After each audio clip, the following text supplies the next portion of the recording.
मुनि अष्टावक्र राजा जनक को बताते हैं कि असली स्वतंत्रता किसी बाहरी प्रयास का परिणाम नहीं बल्कि आत्मा की स्वाभाविक अवस्था है।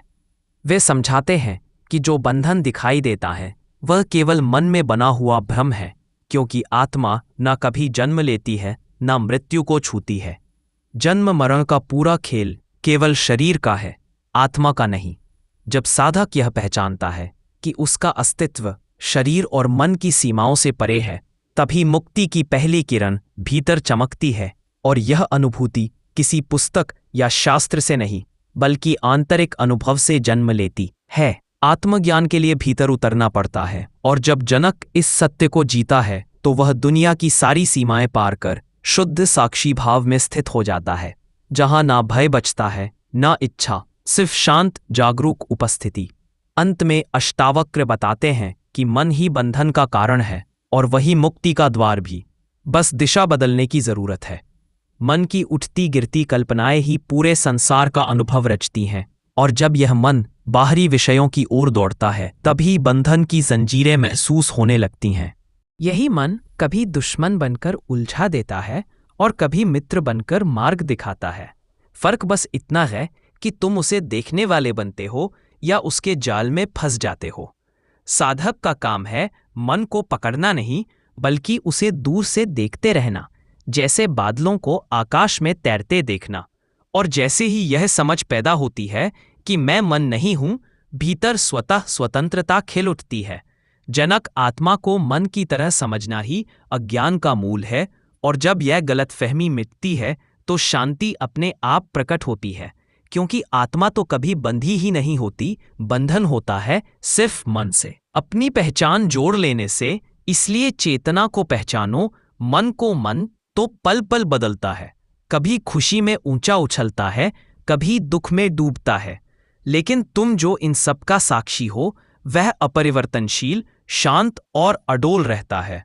अष्टावक्र स्पष्ट कहते हैं कि यदि तुम मन की उठती लहरों से प्रभावित होते हो तो यह अज्ञान है, लेकिन जैसे ही तुम साक्षी भाव में स्थित होते हो तुम अनंत स्थिर आकाश की तरह हो जाते हो, सब कुछ देखते हुए भी किसी चीज से बंधे बिना। विचार ऐसे होते हैं जैसे आकाश में तैरते बादल आते हैं, थोड़ी देर ठहरते हैं और फिर आगे बढ़ जाते हैं। और जो साधक इन बादलों को बस देखते हुए साक्षी भाव में टिक जाता है वही वास्तव में मुक्त कहलाता है। यह साक्षी भाव कोई कठिन साधना नहीं बल्कि एक सरल सा स्मरण है कि मैं विचार नहीं बल्कि विचारों का दर्शक हूं, और इसी देखने की शुद्ध क्रिया में ही समाधि की शुरुआत खिलती है। जनक, जैसे ही तुम स्वयं को देखने लगते हो तुम बाहरी शोर से हटकर अंतर्मन की शांति में प्रवेश कर जाते हो, और यही स्पष्ट समझ में आता है कि विषयों में फंसना ही दुख का मूल है। मन जब बाहरी भोगों में सुख ढूंढता है तभी बेचैनी जन्म लेती है, क्योंकि अष्टावक्र के अनुसार विषय वासनाएं ही समस्त दुखों का वास्तविक स्रोत है। वे समझाते हैं कि बाहर की चीजों में आनंद तलाशना उसी तरह है जैसे रेगिस्तान में पानी का भ्रम पकड़ना क्षणिक सुख देता है पर अंत में बांध कर रखता है। विषयों का स्वाद मधु की तरह मीठा लगता है, लेकिन उसमें छुपा वेश बाद में दर्द देता है। इसलिए साधक को चाहिए कि संसार का अनुभव करे पर उसमें डूबकर अपनी स्वतंत्रता ना खोए, स्पर्श करे पर आसक्ति में ना बंधे। वैराग्य आत्मज्ञान की पहली दहलीज है, क्योंकि जब तुम संसार के विषयों को देखते तो हो लेकिन उनमें डूबते नहीं, तब भीतर एक नई जागृति जन्म लेती है, और यही जागरण तुम्हें क्षणिक सुखों से उठाकर स्थायी शांति की ओर ले जाता है। साक्षी भाव वास्तव में आत्मा तक पहुंचने की सीढ़ी है। जनक, तुम ना शरीर हो, ना मन, ना विचार, तुम वह शुद्ध चेतना हो जो इन सबको देख रही है, और इस सत्य को केवल शब्दों में दोहराने से कुछ नहीं होता, इसे हर क्षण अनुभव करना पड़ता है। बार बार अपने भीतर उस देखने वाले को पहचानना ही आत्मा की ओर पहला वास्तविक कदम है, क्योंकि जैसे ही यह पहचान गहरी होती है द्वैत अपने आप मिटने लगता है। साक्षी का ना कोई प्रारंभ है ना अंत, वह बस अस्तित्व का शांत प्रकाश है। सच्चित्त और आनंद का अनुभव तभी संभव है जब तुम ध्यान में बैठकर अपने विचारों, भावनाओं और कर्मों को बिना प्रतिक्रिया दिए सिर्फ देखते हो, और धीरे धीरे तुम्हें महसूस होगा कि तुम इन सब से अलग हो, और वही अलगाव तुम्हें आत्मा में स्थापित कर देता है। जनक, संसार का जो रूप तुम देखते हो, अष्टावक्र स्पष्ट कहते हैं कि वह वास्तविक नहीं बल्कि मन की कल्पनाओं से निर्मित एक विशाल भ्रम मात्र है, एक सपना जो देखने वाले की उपस्थिति में ही चलता है। जैसे स्वप्न में सब कुछ वास्तविक लगता है लेकिन जागते ही एक क्षण में विलीन हो जाता है, ठीक वैसे ही यह संसार भी मन के बनाए हुए दृश्य भर है, जबकि आत्मा इनसे पूर्णतः अप्रभावित और अलग रहती है। साधक जब मन की परतों से ऊपर उठता है तभी उसे समझ आता है कि दिखाई देने वाला सब कुछ केवल दृश्य है और जो देख रहा है वह कुछ और ही है। यही पहचान भीतर गहरा मौन ले आती है। अष्टावक्र यह नहीं कहते कि संसार को छोड़ो, उससे भागो या उसमें चिपके रहो, क्योंकि त्याग में उलझना भी बंधन है और भोग में फंसना भी। असली मार्ग यह है कि दुनिया को समझते हुए उससे ऊपर उठो, उसे जीते हुए भी उसमें डूबो नहीं। यही पार उतारना ही आत्म साक्षात्कार का द्वार है। जब यह अवस्था आती है तब ना कोई आग्रह रह जाता है, ना विरोध, बस शांत स्थिर उपस्थिति रह जाती है। सुख और दुख दोनों मन की तरंगे हैं, आत्मिक मौसम की तरह आती जाती अवस्था है। आत्मा पर इनका कोई प्रभाव नहीं पड़ता। अष्टावक्र कहते हैं कि जिसने आत्मा को जान लिया उसके लिए सुख और दुख दोनों ही समान हो जाते हैं, क्योंकि वह दर्शक है, निष्पक्ष, शांत, तटस्थ। जब तुम दुख से घिरते हो समझ लेना कि तुम अभी भी मन के दायरे में हो, आत्मा की मुक्त भूमि में नहीं। जब तुम साक्षी भाव में ठहर जाते हो तो सुख और दुख दोनों तुम्हारे पास आकर बिना असर किए लौट जाते हैं, जैसे लहरें चट्टान से टकराकर वापस चली जाती हैं। साधक का काम है हर स्थिति में, चाहे सुख हो या पीड़ा, बस देखना, और यही देखने की अकंप प्रक्रिया सच्ची साधना बन जाती है, जो भीतर एक ऐसी गहराई तक ले जाती है जहां सब कुछ संभव में विलीन हो जाता है। यही समत्व ही योग है जनक, और यही आत्मा की सहज स्थिति भी। आत्मा का प्रत्यक्ष अनुभव ही असली ज्ञान है। पढ़ना, सुनना और तर्क करना केवल शुरुआत है, आधार है, पर पूर्णता नहीं।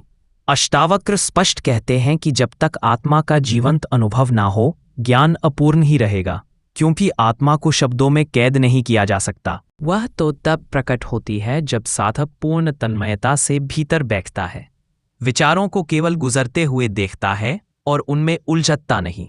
धीरे धीरे यही मौन उपस्थिति आत्मा की झलक देती है, और यह एक झलक भी जीवन के सारे द्वंद्वों को मिटा देती है। यही ब्रह्म ज्ञान है जनक। इसे पाने के लिए बाहरी खोज की जरूरत नहीं, केवल भीतर उतरना पड़ता है। और याद रखो, इच्छा ही हर बंधन का मूल है। जब तक भीतर कोई चाह शेष है स्वतंत्रता दूर ही बनी रहती है, चाहे इच्छा भौतिक सुख की हो या मुक्ति जैसी सूक्ष्म लगने वाली ही क्यों ना हो। जब तक किसी भी चाह का अस्तित्व बना रहता है सच्ची स्वतंत्रता संभव नहीं होती, क्योंकि हर इच्छा किसी ना किसी रूप में मन को संसार से बांध ही देती है। मुक्ति का द्वार तभी खुलता है जब भीतर एक ऐसी पूर्णता जागती है जहां चाहने की प्रवृत्ति स्वयं ही ढह जाती है। यह गिरावट किसी प्रयास का परिणाम नहीं बल्कि गहरे आंतरिक अनुभव का फल होती है। जब तुम सच में समझ लेते हो कि तुम्हें कुछ भी हासिल करने की जरूरत नहीं, तब असली पूर्णता उभरती है, और वही पूर्णता ब्रह्म का रूप है। इच्छाओं से भरा मन तुम नहीं हो, तुम वह शांत साक्षी हो जो इन सबको देख रहा है। जनक, अष्टावक्र बार बार कहते हैं कि साधक को हमेशा अपने भीतर झांक कर देखने की जरूरत है, यह परखने के लिए कि उसकी चेतना किस दिशा में बह रही है, आत्मा की ओर या विषयों की ओर। आत्मज्ञान के पथ पर चलने वाले को अपने आंतरिक विकास का निरंतर मूल्यांकन करते रहना चाहिए, क्योंकि भीतर बैठा आत्मदेव स्वयं बता देता है कि साधक कितनी दूर तक पहुंचा है और आगे किस ओर बढ़ना है। क्या मेरे भीतर दया, सत्य और संतोष बढ़ रहे हैं या नहीं? साधक को यह प्रश्न बार बार स्वयं से पूछना चाहिए, क्योंकि यदि मन में बेचैनी है तो स्पष्ट संकेत है कि कहीं ना कहीं विषयों से जुड़ाव बाकी है, और यदि भीतर शांति, स्थिरता और सहजता है तो समझो कि कदम सही दिशा में बढ़ रहे हैं। जनक, आत्मनिरीक्षण ही साधना का हृदय है। जब तुम अपने भीतर छिपे असत्य को स्पष्ट रूप से देख लेते हो तब सत्य अपने आप उभर आता है। सत्य बाहर से नहीं आता, वह भीतर ही जन्मता है, भीतर ही खुलता है। और एक बार प्रकट हो जाए तो ऐसा प्रकाश लाता है कि जीवन का हर दुख पिघलने लगता है, शांति उतर आती है। आत्मा अपनी उपस्थिति से जीवन को पूर्ण कर देती है। अष्टावक्र बताते हैं कि मन को साधना या दबाना उद्देश्य नहीं, मन को बस समझना है, उसे रोकने, कुचलने या त्यागने की जरूरत नहीं। शुरुआत में हो सकता है साधना के लिए थोड़ी अनुशासन की आवश्यकता पड़े, पर जैसे ही तुम साक्षी भाव में स्थिर होने लगते हो, मन स्वयं शांत दिशा में ढलने लगता है। मन को नियंत्रित करने की जरूरत ही नहीं, उसे केवल देखो और वो अपने आप शांत हो जाता है। मन को दबाने या उससे लड़ने की नहीं, बल्कि उसे समझने की आवश्यकता है। जब तुम विचारों को बिना विरोध, बिना टिप्पणी के बस देखते हो तो वे स्वयं ही शांत पड़ जाते हैं। मन की गतिविधियों को स्वीकार करो, लेकिन उनमें हस्तक्षेप ना करो। यही स्वीकार ही सच्चा ध्यान है, जो किसी क्रिया का नाम नहीं, बल्कि जागरूक उपस्थिति की एक अवस्था है। जब मन को विरोधी नहीं, बल्कि मित्र की तरह समझा जाता है, तभी वो धीरे धीरे आत्मा में विलीन होने लगता है। अष्टावक्र स्पष्ट करते हैं कि आत्मा न करने वाली है, न भोगने वाली। जो कुछ भी घटता है वह शरीर और मन के क्षेत्र में घटता है, और जब तुम स्वयं को कर्ता या भोक्ता मान लेते हो, तभी बंधन का जन्म होता है। आत्मा तो केवल साक्षी है, किसी कार्य में कभी संलग्न नहीं। यह गहरी समझ कि मैं कुछ नहीं कर रहा, साधना की उच्चतम अवस्था है, क्योंकि यही अहंकार को जड़ से ढीला कर देती है। इसके बाद तुम्हारे सभी कर्म सहजता से होते हैं, बिना अपेक्षा, बिना अभिमान, और यही निष्काम कर्म का वास्तविक स्वरूप है। जनक अष्टावक्र बार बार इसी विवेक पर बल देते हैं, क्योंकि विवेक ही वह प्रकाश है जो साधक को भ्रम से सत्य तक ले जाता है। अष्टावक्र बताते हैं कि मुक्ति का वास्तविक द्वार विवेक है, और विवेक का अर्थ है यह स्पष्ट पहचान कि क्या सत्य है और क्या असत्य, क्या क्षणिक है और क्या शाश्वत। बदलती रहती हैं भावनाएं, विचार, अनुभव, परिस्थितियां, वे तुम नहीं हो, और जो भीतर सदा एक सी अविचल और अमर रहती है, वही तुम्हारा असली स्वरूप है। जब यह भेद स्पष्ट हो जाता है, तो साधक स्वाभाविक रूप से विषयों से हटकर अपनी ही चेतना की ओर लौटने लगता है।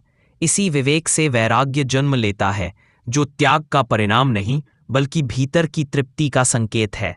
क्योंकि जब तुम जान लेते हो कि संसार की सारी वस्तुएं क्षणभंगुर हैं, तब तुम अपने सत्य रूप में स्थित होने लगते हो, और यही स्थिति मोक्ष है। जनक अष्टावक्र कहते हैं, शांत हो जाओ, मौन में उतर जाओ, और आत्मा स्वयं प्रकट होगी। बोलना मन की क्रिया है, देखना आत्मा की। जब तुम सचमुच मौन में बैठते हो, यह केवल वाणी का मौन नहीं होता, बल्कि मन का मौन होता है। और जब भीतर की हलचल थमती है, विचारों का शोर शांत पड़ता है, तभी आत्मा का साक्षात अनुभव संभव होता है। साधक के लिए सबसे आवश्यक है कि वह हर दिन कुछ समय पूर्ण मौन में बिताए, जहां ना कोई विचार हो, ना कोई अपेक्षा, सिर्फ अस्तित्व की सहज उपस्थिति हो। इसी निशब्द अवस्था में आत्मा के प्रति सच्चा समर्पण जन्म लेता है, क्योंकि मौन ही आत्मा का वास्तविक स्वभाव है। जिस किसी चीज को हम जानते हैं वह हम नहीं है। अष्टावक्र का यह संदेश हमें भीतर तक जोड़ देता है। हम शरीर को देखते हैं, इसलिए हम शरीर नहीं। हम मन और विचारों को पहचानते हैं, इसलिए हम मन या विचार नहीं। हम भावनाओं को महसूस करते हैं, इसलिए हम भावनाएं भी नहीं। जानने वाला जो हर अनुभव का साक्षी है और स्वयं कभी ज्ञात नहीं होता, वही असली आत्मा है, वही सहज दृष्टा। जब साधक इस साक्षी भाव में टिक जाता है, तब हर बंधन स्वतः टूटने लगता है, क्योंकि बंधन केवल उस गलत पहचान से पैदा होते हैं जो हम असत्य से बना लेते हैं। असत्य को समझने के लिए बुद्धि काफी है, लेकिन आत्मा को जानने के लिए किसी विद्या या साधन की जरूरत नहीं। बस निरंतर सजगता, शुद्ध जागरूकता और साक्षी भाव ही पर्याप्त है। अष्टावक्र हमें याद दिलाते हैं कि आत्मा कोई दूर बैठी चीज नहीं जिसे साधनों, अनुष्ठानों या बाहरी प्रयासों से हासिल किया जाए। वह तो हमेशा से हमारे भीतर धड़क रही है, बस हम उसे भूल जाते हैं। जैसे ही स्मरण की लौ जलती है, वह स्वयं प्रकट होने लगती है। जब कोई क्रिया, कोई पूजा, कोई विशेष साधन उसे उपलब्ध नहीं करा सकता, तो फिर व्यर्थ की भाग दौड़ क्यों? आत्मा तक पहुंचने का एकमात्र मार्ग है सजगता, निर्मल, जागृत, सतत सजगता। अंधेरे में एक दीपक जलते ही चारों ओर उजाला फैल जाता है, वैसे ही अज्ञान के भीतर जागृति का क्षण आते ही आत्मा का सत्य उभर पड़ता है। और यही जागना ही असली साधना है। जनक सहित सभी साधकों के लिए आत्मा ही अंतिम सत्य है, बाकी सब संसार की बदलती हुई छवियां मात्र है, क्षणभंगुर, अस्थिर और मोहक भ्रम। जब साधक इन दृश्यों से हटकर उस शाश्वत दृष्टा की ओर लौटना सीखता है, तभी वास्तविक शांति उसके भीतर उतरती है। अष्टावक्र कहते हैं कि जो अनंत है, अपरिवर्तित है, वही सत्य है। जो बदलता है वह केवल दृश्य है। जब गहरा सत्य अनुभव में उतरता है, तब जीवन का हर क्षण, हर सांस स्वयं एक ध्यान बन जाती है। अष्टावक्र जनक को यह गहराई से समझाते हैं कि जो व्यक्ति आत्मा को पहचान लेता है, उसके लिए करने और पाने की दौड़ स्वतः समाप्त हो जाती है। ऐसा मनुष्य किसी उपलब्धि की खोज में नहीं भागता, क्योंकि भीतर ही भीतर वह अपनी पूर्णता को जान चुका होता है। उसकी हर क्रिया स्वाभाविक होती है, जैसे हवा बिना प्रयास बहती है या फूल बिना कोशिश के खिलते हैं।